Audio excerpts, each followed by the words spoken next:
வணக்கம். பணிவிடை மலரணும் சரியில்ல ஒரு பீரோ ஃபுல்லாக ட்ரெஸ்ஸுங்களும் பொம்மைங்களும் அடுக்கி வச்சிருக்குது. என்னப்பா கதிருன்ட்டு அவங்க அத்தை கேட்குறாங்க.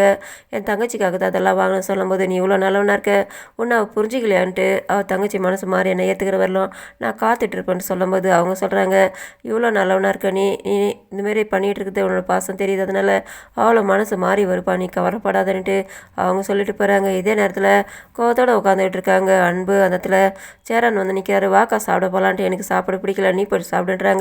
நீ வராத நான் எப்படி சாப்பிட முடியும், நீ வந்து சாப்பாடு போடுன்ட்டு அவர் கூட்டிகிட்டு வராரு. அவங்களும் சாப்பாடு எடுத்துகிட்டு வந்து வச்சுட்டு அவங்க வேறு பக்கம் மூஞ்சி திருப்பிக்கிறாங்க.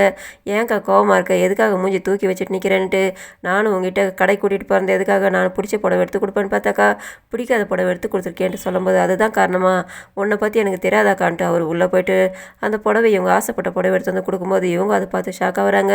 இது எப்படி நீ எடுத்துகிட்டு வந்தேன்ட்டு, உன்னை பற்றி எனக்கு தெரியுங்க, இது மேலே தான் நீ ஆசைப்பட்டான்னு தெரியும், அந்த இடத்துல நான் இதை எடுத்து கொடுத்துருந்தாக்கா உங்களுக்கு சர்ப்ரைஸ் வந்திருக்காது, அதனால தான் நான் எடுத்துகிட்டு வந்தேன்னுட்டு இவர் எடுத்து கொடுத்தோன்னா அதை வாங்கி அவங்க சந்தோஷப்படுறாங்க. இவங்க ரெண்டு பேரும் ஒருத்தருக்கு ஒருத்தர் பாசமாக புரிதலோடு பேசி நடந்துக்கிறாங்கன்ட்டு அதை பார்த்து அவங்க அப்பா சந்தோஷப்படுறாரு. இவர் காலேஜுக்கு வராரு. அந்த இடத்துல அவங்க ஃப்ரெண்டுக்கிட்ட வந்து கேட்குறாரு, அந்த கதிரோட தங்கச்சி யார் என்னதுன்ட்டு விசாரிச்சிங்களான்ட்டு, எதுவுமே தகவல் தெரியலன்ட்டு பேசிக்கிட்டு இருக்காங்க. அந்த இடத்துல அனுப்பமா வந்துட்டு எங்களுக்கு குட் மார்னிங் சொல்லிட்டு போகிறாங்க.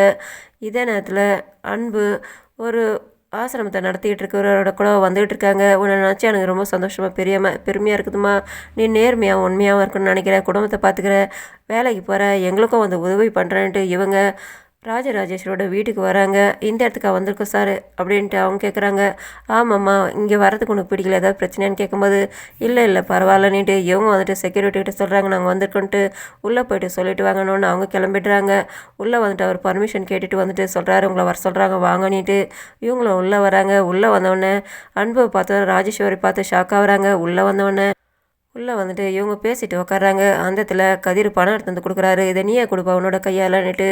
அப்போ அன்பு அதை வாங்கிக்க சொல்கிறாங்க.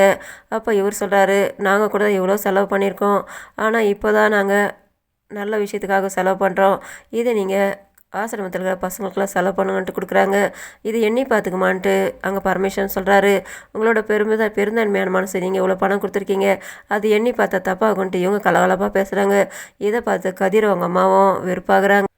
அவங்க ரெண்டு பேரும் கிளம்பி வெளியில் வராங்க. வந்துட்டு நம்ம இதை செக்கில் எழுதிக்கலாமாட்டும் இவங்க உட்காந்து வெளியில் உட்காந்து அவங்க வீட்டில் வாசலில் எழுதிக்கிட்டு இருக்காங்க. இதே நேரத்தில் உள்ள பரமேஸ்வரனுக்கு எதிர்கட்சியிலேருந்து ஃபோன் வருது. அவரும் எடுத்து ஸ்பீக்கரில் போட்டு பேசுகிறாரு.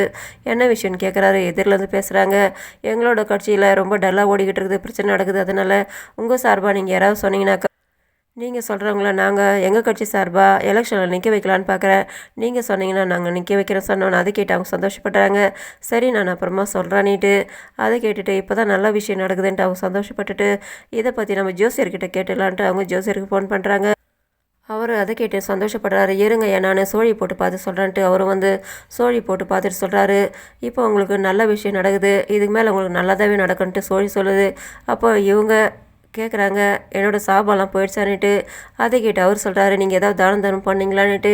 ஆமாம், இப்போ தான் ஒரு ஆசிரமத்துக்கு டொனேஷன் கொடுத்தன்ட்டு. அதுக்கு அவர் சொல்கிறாரு, அந்த ஆசிரமத்தில் உங்களால் பாதிக்கப்பட்ட குழந்தை ஏதாவது இருக்கும், இப்போ நீங்கள் எதை தர்மம் பண்ணிங்களா, அது போய்ட்டு அவங்களுக்கு சேரதுனால அதனால் உங்களுக்கு நல்லது நடந்திருக்கலான்ட்டு. அதை கேட்டு இவர் சந்தோஷப்பட்டுட்டு வெளியில் வராரு. அந்த நேரத்தில் அன்பு அங்கேருந்து போகிறாங்க. அன்பை பார்த்து இவர் சந்தோஷப்பட்டுட்டு ஆச்சரியத்தோடு நின்றுக்கிட்டு இருக்காரு. ப்ரோமோவில் அனுப்பமா காலேஜ் கிளம்புறாங்க. வெளியில் வந்து பார்த்தாக்கா சேரன் அங்கே வண்டிக்கிட்ட நின்று ஏதோ ரிப்பேர் பண்ணுறது மாதிரி பண்ணிக்கிட்டு இருக்காரு. அதை பார்த்து இவங்க ஷாக் ஆகுறாங்க. இப்போ எப்படி நம்ம காலேஜுக்கு போகிறது தெரியலன்ட்டு இவங்க குழம்பிட்டு இருக்காங்க. அந்த நேரத்தில் அவங்க அண்ணா வெளியில் போகிறாரு. அவங்க அண்ணா கூட இவங்களும் வண்டியில் கிளம்பிட்டு இருக்காங்க. அவங்க போகிறது சேரன் பார்க்குறாரு. இதோட முடியுது. நன்றி, வணக்கம்.